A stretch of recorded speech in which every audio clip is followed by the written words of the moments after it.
सेवा में होश होता है, जोश नहीं। ये जहां नारे लगाने वहीं लगाने चाहिए। ये काम नारों का नहीं है, ये काम करना पड़ता है। मेरे बोलने पर आप तालियां बजा रहे हैं, लेकिन ये लोग कर रहे हैं। ये कर रहे हैं इसलिए मैं बोल पा रहा हूं।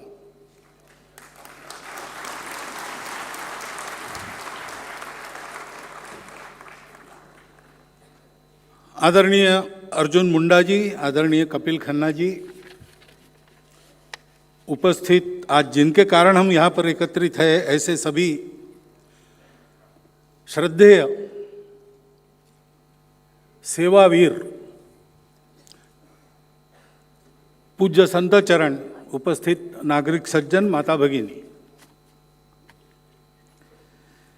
जैसा मैंने कहा, उन्होंने कहा कि मैं मार्गदर्शन वगैरह करने वाला हूं, लेकिन यहाँ मेरे मार्गदर्शन की आवश्यकता नहीं है। कौन से रास्ते पर चलना चाहिए, ये तो करने वाले इतने सारे लोग हमारे सामने, उनका उदाहरण हमारे सामने है। तो रास्ता केवल दिख नहीं रहा है, रास्ता दिखाने वाले तो बहुत होते हैं, लेकिन लोगों की भलाई का काम, अपना स्वार्थ छोड़कर करने का काम, उसका रास्ता हमेशा कठिन होता है, कंटकाकीर्ण होता है। उस रास्ते को बताने वाले महापुरुष हमारे यहां, उनकी तो मालिका है। दुनिया के किसी देश में, सारे देश मिलाकर जितने महापुरुष अब तक होंगे उतने हमारे देश में गत 200 वर्षों में हो गए। और एक एक का जीवन सर्वांगीण जीवन की राह उजागर करता है हमारे आंखों के सामने। लेकिन राह उजागर जब होती है तो उसके कांटे कंकड़ भी दिखते हैं, क्योंकि वो मार्ग का कंटकाकीर्ण होता ही है। तो फिर हमारे जैसे लोग हिम्मत नहीं करते, उनकी पूजा, जयंती, पुण्यतिथि, जय जयकार ये सब करेंगे। जैसे अभी जय श्री राम हम कहते हैं, बड़े जोर से कहना भी चाहिए, कोई बुरी बात नहीं है, लेकिन श्री राम जैसा होना भी चाहिए ना। लेकिन हम सोचते हैं कि वो तो भगवान थे। अरे भाई, भरत जैसे भाई पर प्रेम करना श्री राम ही करे, हम तो नहीं कर सकते। ये सामान्य व्यक्ति की प्रतिक्रिया रहती है। इसलिए उनके तेज में उजागर हुई राह पर चलने की हिम्मत देने वाले ये लोग होते हैं, जो हमारे जैसे ही होते हैं दिखने में, लोगों में वो अलौकिक नहीं बनते, किसी प्रकार की अपेक्षा नहीं रखते, अपना काम करते हैं, चुपचाप करते रहते हैं। स्वामी विवेकानंद ने एक बार कहा किसी अपने मित्र को या शिष्य को कि रे, तुम्हारे यीशु, बुद्ध और कृष्ण से 1000 गुना अधिक तेजस्वी लोग इस दुनिया में आए, चुपचाप अपना काम करके चले गए, किसी को खबर नहीं लगी। ऐसे गुप्त योगी होते हैं। ऐसे गुप्त योगियों को ढूंढ ढूंढ के आपके सामने लाने वाले ईश्वर संत फाउंडेशन का वास्तव में अभिनंदन है, हृदय से अभिनंदन। क्योंकि आज हमको चलने की जरूरत है। 75 वर्ष का उल्लेख हुआ। इन 75 वर्षों में जितना चलना चाहिए था, आगे बढ़ना चाहिए था, उतना हम नहीं बढ़े। बढ़ जाएंगे, वो कोई चिंता की बात नहीं है। लेकिन वहां तक देश को ले जाने का जो रास्ता है, उस पर चलेंगे तो चलेंगे ही नहीं। चले नहीं इसलिए नहीं बढ़े। वो एक सुभाषित है, योजनानाम सहस्रोपि शनैर गच्छेत पिपीलिका। सहस्र योजन भी छोटी चींटी अपने पैरों से धीरे धीरे चल के निकल जाती है। एक गांव से दूसरे गांव जाती है चिट्ठियां, है तो वैज्ञानिक सत्य है, जीव शास्त्र का अध्ययन करने वालों को मालूम है। माइग्रेशन होता है उनका, दूर दूर तक होता है, छोटे कदम भरते भरते देर सबेर पहुंच जाती है। और फिर कहा है कि अगच्छन वैनते योपी पदम एकम न गच्छति। अगर जाएगा नहीं, उड़ेगा नहीं, तो गरुड़ हो तो भी एक कदम भी आगे नहीं जा सकता।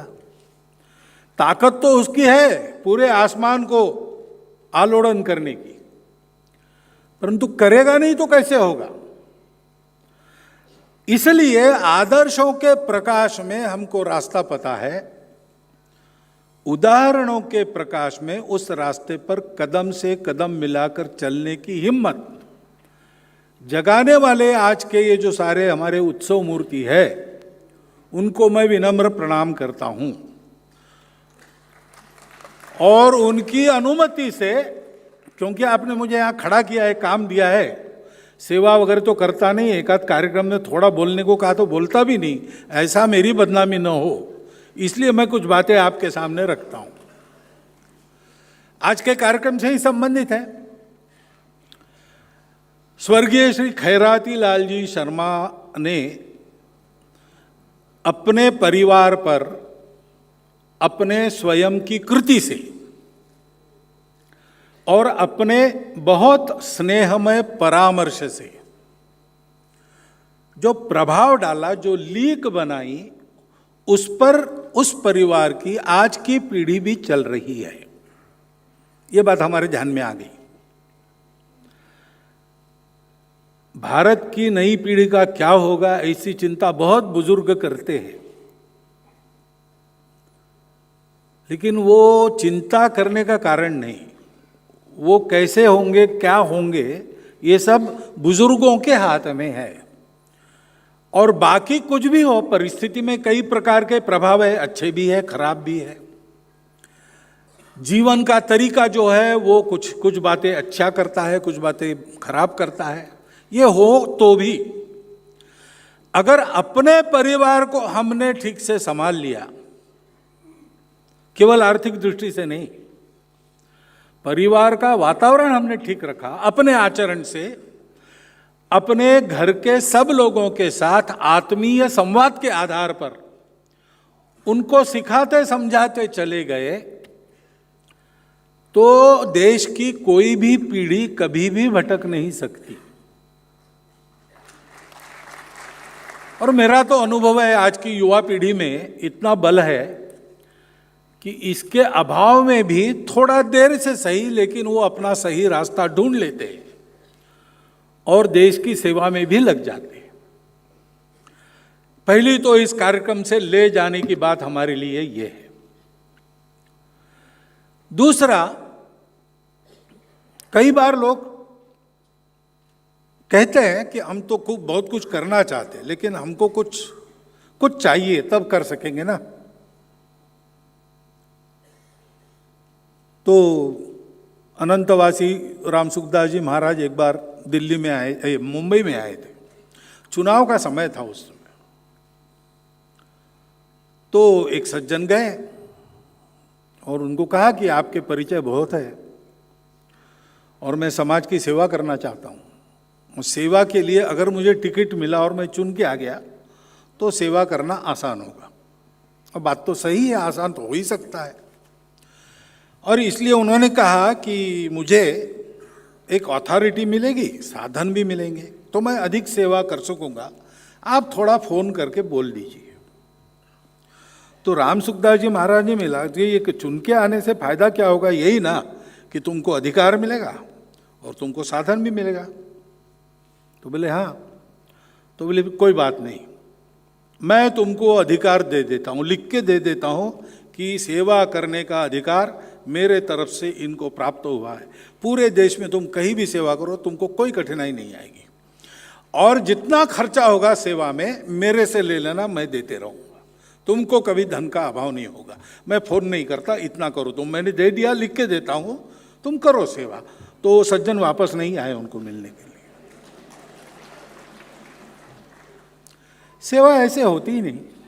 सेवा तो मनुष्य की मनुष्यता का एक स्वाभाविक आविष्कार है, स्वाभाविक अभिव्यक्ति है।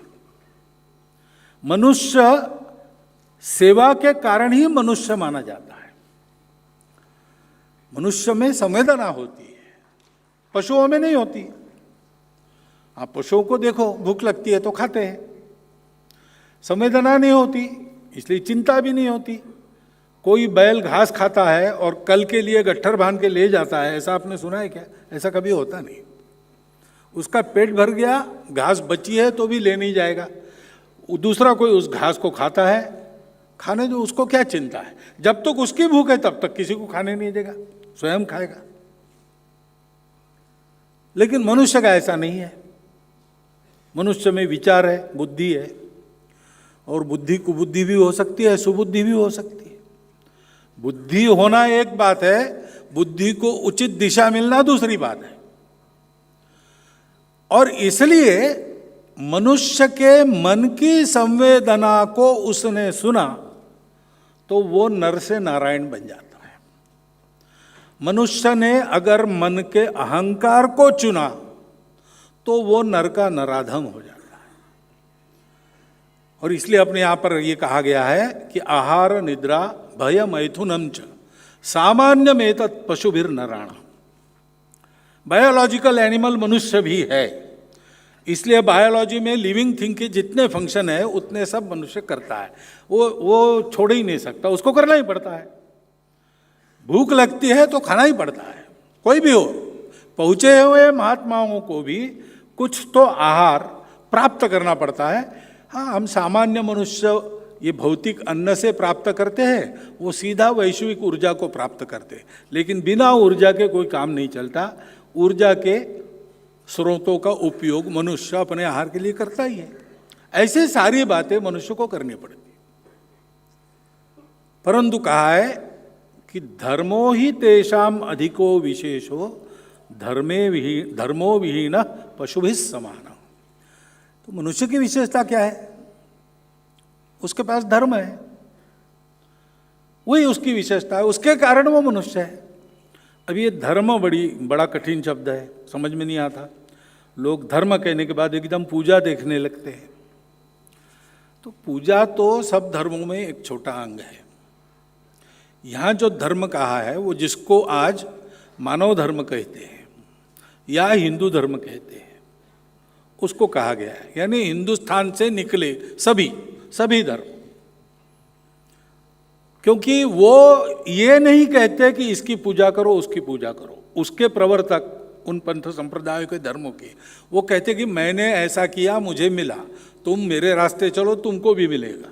कैसे चलना मैं बताता हूं, तुम मेरे ही रास्ते से चलो, ऐसा कोई नहीं कहता।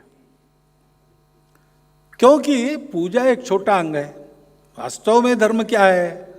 तो अपने यहाँ श्रीमद् भागवत में कहा है कि धर्म के 4 पैर हैं। एक है सत्य। सत्य धर्म तभी आता है जब सब में एक तत्व है। अब वो तत्व जड़ है कि चेतन है, जड़ से आया कि चेतन से आया, ये विवाद का विषय है, दर्शनों का विषय है। यहां तक सब एक है। विश्व की एकता, अस्तित्व की एकता, ये भारत से जो विचार निकले उन सबको मान्य है। वो एकता कैसी है, उसका स्वरूप क्या है, उसको पाना कैसे, इसके बारे में सबके मतभेद है।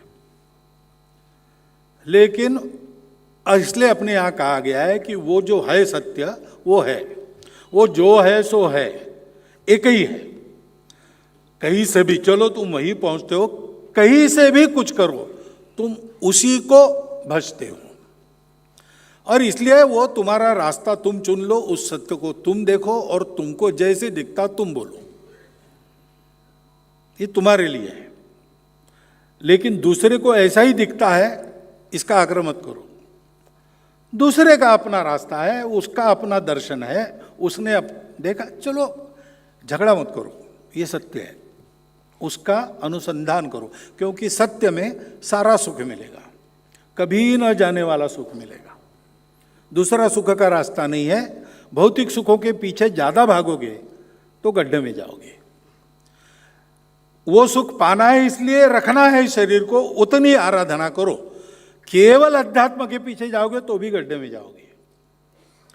अध्यात्म का साधन है शरीर मन बुद्धि, उसको ठीक रखने के लिए जितना है उतना उपभोग का वर्ण करना, बाकी संयम से काम लेना और सत्य का प्रणिधान करना।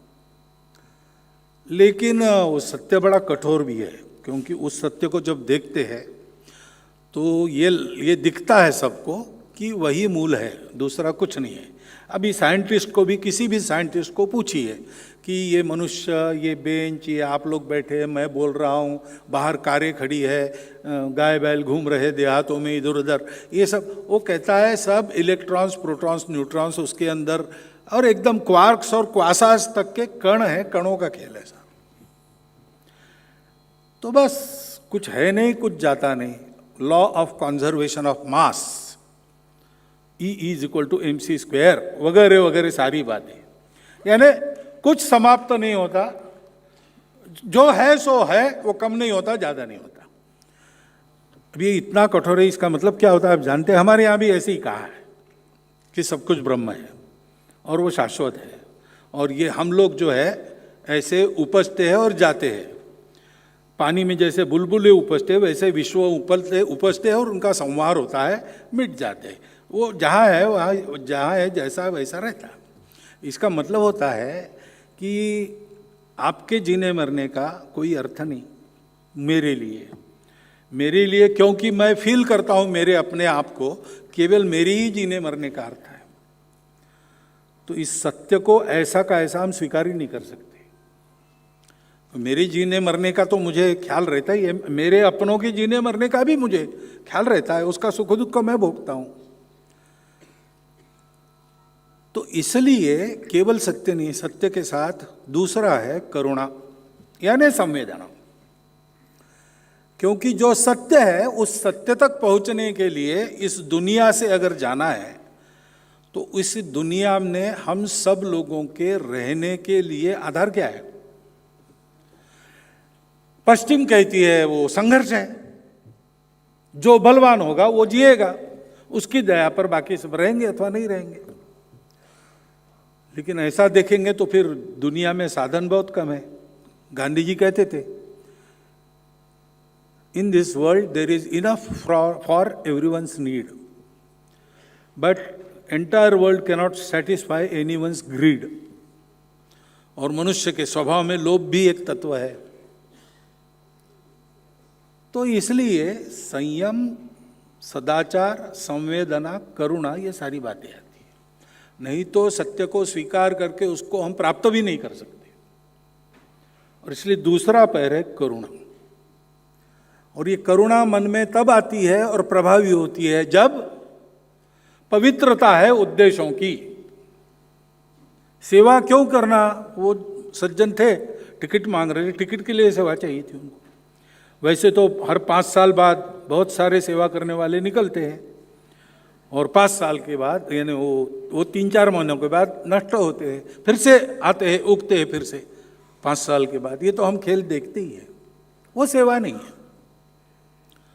वो मजबूरी में भी सेवा नहीं होती। कोई हमारी अब मजबूरी है दुनिया में जीना है तो एक दूसरे को, ऐसा भी नहीं है, उसको भी सेवा नहीं कहते। मजबूरी में जो होती है, बचाए एक बच्चे को, तालाब में लोग तैर रहे थे, बच्चा गिर गया तो लोग चिल्लाए, दौड़ा एक जवान, कूदा, उसने उस बच्चे को पकड़ा, ले आया, लोगों ने कंधे पर उठा लिया। पत्रकार आ गए, पूछा कि कोई कूदा नहीं, आपको कैसे प्रेरणा हुई उस बच्चे को बचाने की? वो बाद में बताता हूँ, मुझे धक्का किसने मारा उसको मैं ढूंढ रहा हूँ। अब धक्का मारा, वो वहाँ गिर गया, वो बच्चा वहाँ था, उसने गला पकड़ लिया। तो मरना है तो उसके साथ, जीना है तो उसके साथ। तो ये मजबूरी में अच्छा काम करना, ये भी सेवा नहीं है। सेवा स्वार्थ की होती नहीं है, सेवा अहंकार की भी नहीं होती। मैंने सेवा की, ये आता है तो सेवा का सारा पुण्य नष्ट होता है। और पुण्य प्राप्ति के भी लिए नहीं है, वो एक सहज अभिव्यक्ति है। मैं सेवा क्यों करता हूं? क्योंकि मुझे रहा नहीं जाता। एक सज्जन मिले मुझे कि मेरे पास अब बहुत पैसे हो गए, तो मुझे कुछ सेवा करनी है। तो आप लोग बहुत सेवा करते हो, तो हमको ज़रा बताइए कैसे कैसे की जाती है। मैंने बोला आप ये हमसे मत सीखिए, आपका उद्देश्य बहुत अच्छा है, आप कोई तरीका ढूंढिए, करना शुरू कीजिए, आपको जितनी मदद लगेगी हमारे लोग करेंगे, इतनी गारंटी मैं देता हूँ, लेकिन हमारे तरीके पर मत आइए। क्यों, क्या हुआ? बोला देखो हमारा स्वयंसेवक वो भी फटेआला ही है, तो होता है, कोई बड़े व्यक्तियों का संघ है नहीं, सामान्य लोगों का संघ है। उसको समाज में कुछ कमी दिखती है, कुछ दुख दिखता है तो रहा नहीं जाता, वो दौड़ पड़ता है, वो विचार भी नहीं करता ये काम अपने से होगा, अपने पास साधन है, समाज अपने साथ रहेगा, वो दौड़ के काम करने लगता है। अपना समाज ऐसा है कि प्रामाणिकता से कोई काम कर रहा है तो उसको कोई कमी नहीं होने देता, अपना समाज ऐसा। अब आप तो पहले आपके पास पैसे तो बजटिंग से प्रारंभ करेंगे, वो हमारे यहाँ नहीं चलता है, इसका कोई बजट नहीं है, जितना आवश्यक है उतना करना, अपने पास जो है वो सब दे देना, ऐसे ही सेवा होती है। वो जो दीपों का वर्णन, तरह तरह के दीप होते हैं, लेकिन एक दीप सर्वोत्तम माना गया है, वो रत्न दीप है, उसका अपना प्रकाश होता है। और इसलिए अपेक्षन्ते न च स्नेहम, उस दीप को किसी का स्नेह नहीं चाहिए, या स्नेह यानी तेल भी होता है, तो उस दीप में तेल की जरूरत नहीं है। न पात्रम, स्टेटस नहीं चाहिए उसको, वो कहीं भी रखो प्रकाश देगा, आप उसको ऊंचे ही रखना पड़ेगा, हवा ना लगे ऐसी जगह रखना पड़े, कुछ उसकी कोई अपेक्षा नहीं। अपेक्षन्ते न च स्नेहम न पात्रम न दशांतरम, बीच बीच में उत्साह कम होता है, जरा बाती सरसाओ भैया, बड़ी करो, ये उसको नहीं करना पड़ता। आगे कहा गया है सदा लोकहिते युक्ता रत्न दीपा इव उत्तमा। उत्तम पुरुष कैसे होते हैं? इस रत्न दीप के समान स्नेह पात्र यानी स्टेटस या कोई प्रेरणा देने वाला, मेरे प्रेरणा से शुरू हुआ ऐसा कह रहे हैं, बेकार की बात है, प्रेरणा उनके हृदय के अंदर की है, उनके पिताजी के उदाहरण की है, तो उनको कोई आवश्यकता नहीं होती, वो जलते रहते हैं। प्रकाश देना उनका स्वभाव है, पेटी में बंद करके रखो तो अंदर पेटी के प्रकाश होगा। ऐसा रत्नदीप के जैसा लोकहित में रत उत्तम पुरुष होते हैं, ऐसे जीवन अपने सामने है। और गौर करने की बात है कि यद्यपि उनको सम्मानित करने का कार्यक्रम है, ये कार्यक्रम उनके लिए नहीं है, क्योंकि उन्होंने मांगा ही नहीं था कुछ, उनको तो अपना नाम वहां है इसका भी पता नहीं था, वो तो करते हैं, करते रहते हैं। मैं तो बहुत सारे लोगों को जानता हूं, उनको पता नहीं था कि हम सब लोग उनके लिए खड़े हो जाएंगे, यहाँ उनका सम्मान होगा। उन्होंने काम शुरू किया तब भी अगर कंप्यूटर में डाटा फीड करते कि इनके पास क्या क्या है काम करने के लिए, तो कंप्यूटर कहता कि ये काम चलेगा ही नहीं, लेकिन वो चल पड़ा और आगे बढ़ा। आज उनके अपने क्षेत्र में उस काम की एक कदर है, उनको नहीं चाहिए, है रत्नदीप है तो प्रकाश मिलेगा ही मिलेगा, लोग कहेंगे कि चमक रहा है, रत्नदीप चमकने के लिए नहीं बैठा है, वो उसका स्वभाव है भैया। ऐसे ये सारे लोग हैं, तो ये कार्यक्रम उनके लिए थोड़ी है, उनको हमारे सामने लाया जा रहा है क्योंकि हमारा जीवन ऐसा बने।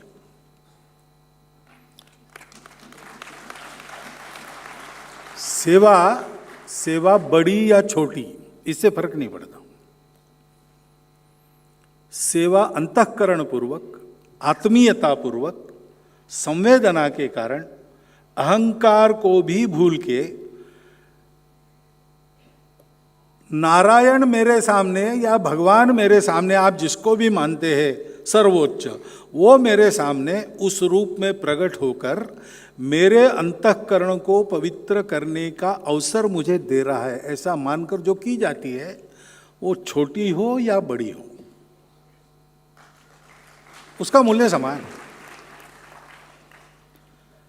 और इसलिए ये सब लोग हमारे सामने आते हैं, आज समारंभ में आ रहे हैं, इसलिए हमको थोड़ा उनके बारे में वो बड़े हैं वगैरह ऐसा लगेगा, है वास्तव में बड़प्पन तो है ही, परंतु ऐसे मिल जाते तो हम उनको बड़ा आदमी नहीं मानते, हम मानते हैं सामान्य लोग हैं, सेवा कर रहे हैं, सामान्य लोग भी सेवा कर सकते हैं।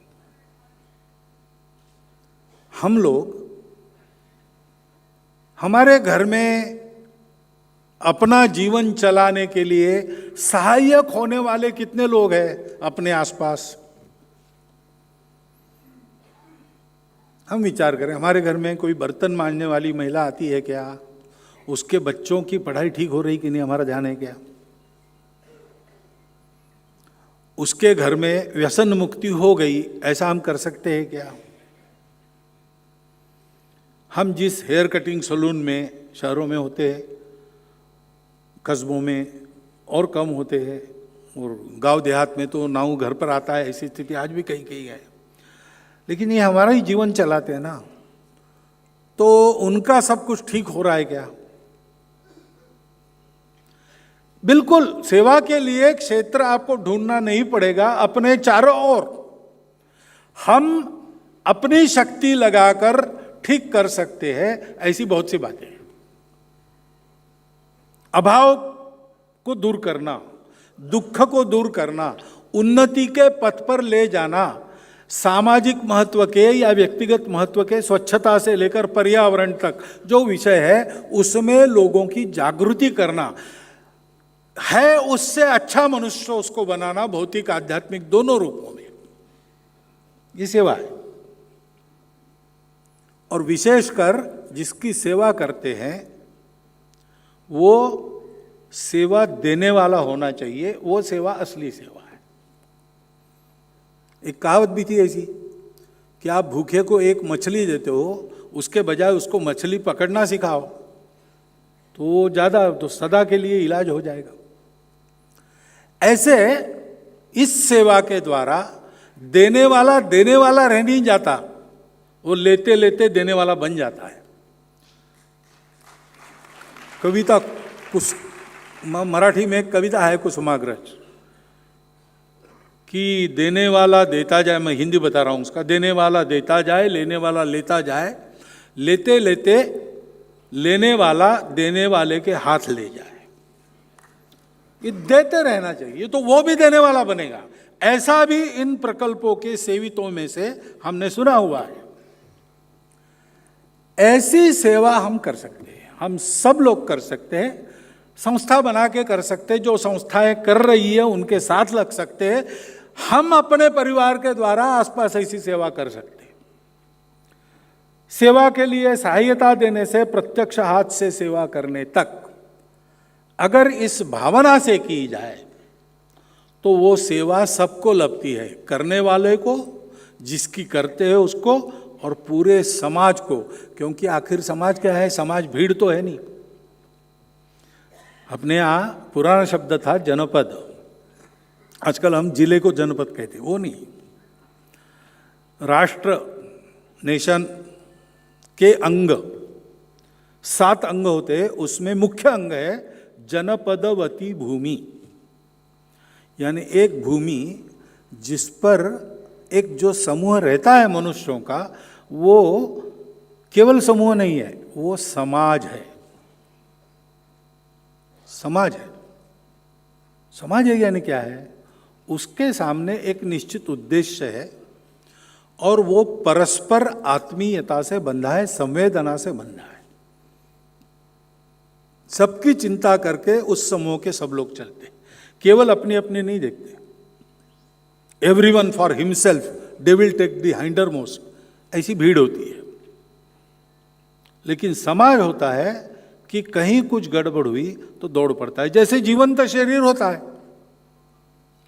तो जीवंत शरीर में कहीं एक जगह कांटा चुभ गया तो तुरंत आंखें उधर जाती है, हाथ आगे जाते हैं उस कांटे को निकालने के लिए, बुद्धि विचार करती है इस पर कोई दवाई लगाना चाहिए क्या, सारा शरीर वहां की सेवा में जुट जाता है। और डायनासोर नाम के प्राणी आपने सुने, वो कैसे खत्म हुए होंगे, कैसे खत्म हुए? अनेक कारण बताते हैं। उसमें एक कारण ये भी बताते कि उसका शरीर इतना प्रचंड था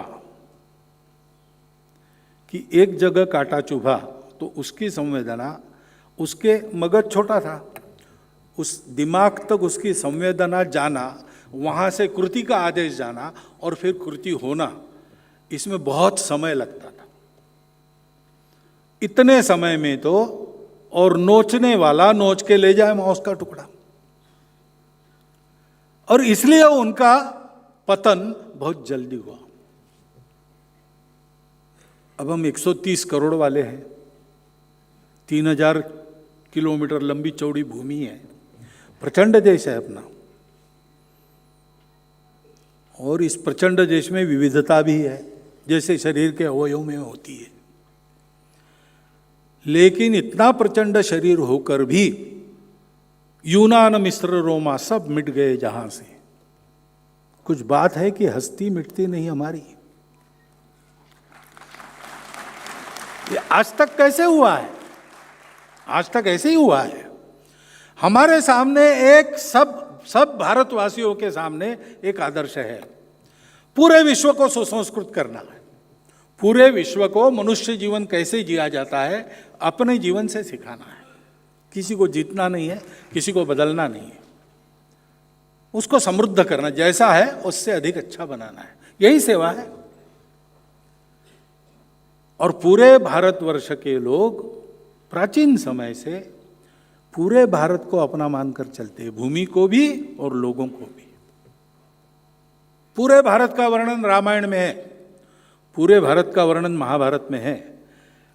कालिदास तक कवियों ने भारत प्रशस्ति गाई है, और यह वेदों से लेकर जो अखंड परंपरा चलती है सारे भारत को अपना मानने की, देखने की, वो अभी तक जारी है। ये जो संवेदना है, इस भूमि के प्रति अपनी संवेदना है, और इस भूमि के पुत्रों के प्रति अपनी संवेदना है, क्योंकि इस भूमि को हम मातृभूमि मानते हैं। उसकी प्रत्येक संतान हमारी अपनी सहोदर भैया बहन है, सगे भाई बहन है हम सब लोग। इस संवेदना से अगर हम काम करेंगे तो क्या मजाल है इस देश का विकास नहीं होगा। 75 साल बहुत लग गए ऐसा होता है, लेकिन ऐसे जाग गए ना तो 15-20 साल में ठीक हो जाएगा सब। इतनी ताकत है अपनी। उस ताकत को जोड़ने वाली ये संवेदना, जगाने वाले ये सारे उदाहरण अपने सामने हैं। ये कार्यक्रम उनके लिए नहीं है, ये कार्यक्रम हम सबके लिए है। हम जागे, अपने जीवन को सेवा में लगा दे, अपने देश को परम वैभव संपन्न और विश्वगुरु बनाए, ताकि संपूर्ण मानवता इस प्रकार एक आत्मीयता के सेवा भाव से आप्लावित होकर सुख शांतिमय सुंदर जीवन जीते हुए कोई व्यक्ति दुखी न हो, कोई व्यक्ति अभावग्रस्त न हो, किसी के मन में किसी चीज का मलाल न हो, जिसको जो चाहिए वो सब मिले, और सब मिलके इस अपने विश्व को अधिक सुंदर सुसज्जित पर्यावरण शुद्धता को लाते हुए करे, ऐसे जिए। ऐसी दुनिया बनाने वाला भारत खड़ा हम कर सकते हैं अगर हम अपने अपने दायरे में, जो छोटा है बड़ा है जैसा है, उस दायरे में इन उदाहरणों का प्रत्यक्ष अनुकरण करते हैं।